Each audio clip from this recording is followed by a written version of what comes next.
A long time ago, in a distant land, lived a family of 3 sisters. The first sister was sad. Everything from her nose to her chin and from her skin to her toes seemed not quite good enough to her.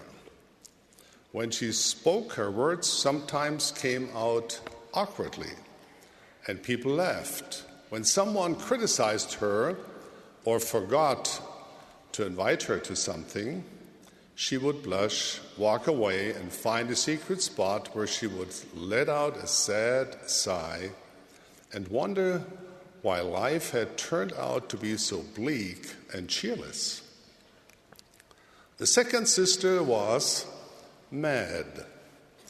She thought of herself as very smart, but there was always someone else who scored higher on tests at school. She considered herself funny, fair, fashionable, and fascinating. But always there seemed to be someone who was funnier, fairer, more fashionable, or more fascinating.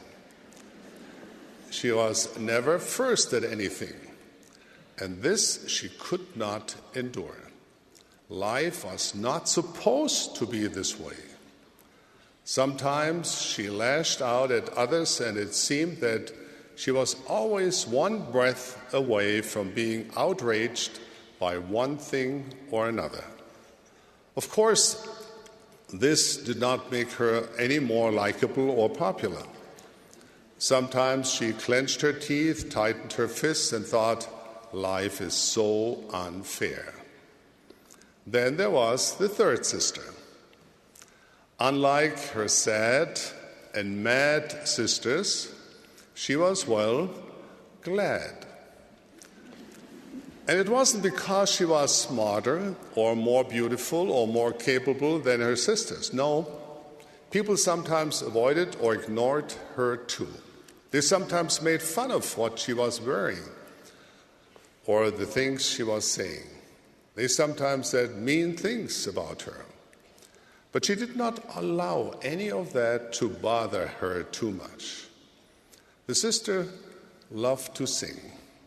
She didn't have great pitch, and people laughed about it, but that didn't stop her.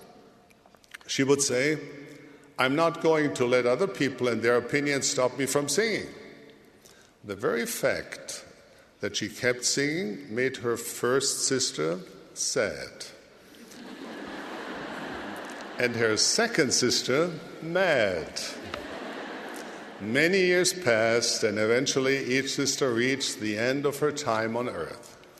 The first sister, who discovered again and again that there was no shortage of disappointments in life, eventually died sad. The second sister, who every day found something new to dislike, died mad. And the third sister, who spent her life singing her song with all her might and a confident smile on her face, died glad. There may be many things about life that are beyond your control. But in the end, you have the power to choose both your destination and many of your experiences along the way. It is not so much your abilities, but your choices that make the difference in life. You cannot allow circumstances to make you sad. You cannot allow them to make you mad. You can rejoice that you are a daughter of God. You can find joy and happiness in the grace of God, in the love of Jesus Christ. You can be glad.